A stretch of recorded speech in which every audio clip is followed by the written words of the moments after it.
This portion of In Wheel Time sponsored by General Motors. Live on the In Wheel Time line, direct from Nederland, Texas, in the Golden Triangle, the president of the Texas Auto Writers Association. Ladies and gentlemen, please stand up for Mr. Michael Out of This World Mars. Good morning, gentlemen. Good morning. How are things over in the big city? Well, I was hoping that you would say that was quite an introduction, but apparently this presidency thing has gone to your head. We should call him the Grammy Award-watching Michael Mars. There you go. That's about it. Yeah, I do appreciate the big intro, though, Don, but I'm really trying to...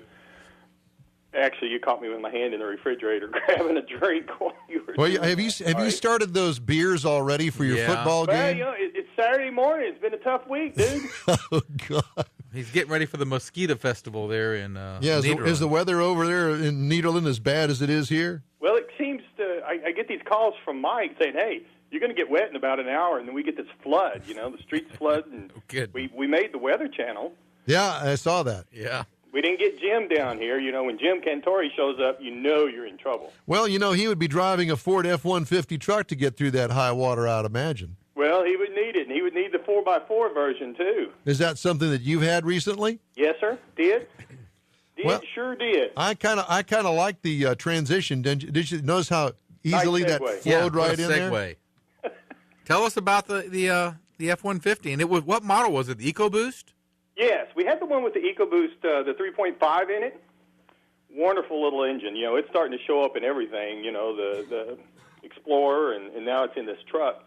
And runs good, except in the truck it puts out 365 horses to go with that 6-speed. Yeah, so we had the 4x4 version. And so with that combination of that EcoBoost and the transmission, that thing's got a tow rating of like 11,000 pounds. Now, tell us, Mike, you know, people are worried about that. It's a V6. I mean, does it really have the cojones you need to haul a big truck around? Well, what they've done, you know, this thing will pump 420 foot-pounds of torque, but they've dropped it down to where you can pull that down at 2,500 RPM. So it's got a lot of low guts into it for a V6. Oh, okay. All right. So in other words, you wouldn't know you're driving a V6 unless you really looked under the hood, right? Absolutely. I mean, it spins up quick, so it gets to those RPMs quick. It's got a 355 gear in it because of the 4x4. So everything works to provide a lot of that low-end torque that you might get out of a regular V8. Wow. Okay. Now, what do you think about the truck overall? You know, Ford has always built a truck. I mean, it's like 35 years they're the leader in sales. And they've decided, you know, they're still staying with that basic box truck. You know, they're not trying to get all fancy on the fender lines and everything. So they've maintained that position, but they keep putting improvements in it. They put a little more bling up front on the chrome on the grill. You know, the new high-density headlights start to kind of wrap around the body lines to make an improvement there. The one we got wasn't the fully loaded one. It was very nice, got some really nice cloth seats in it. In fact, there's a couple of leather sets on some interior that I'd rather have these cloth seats on.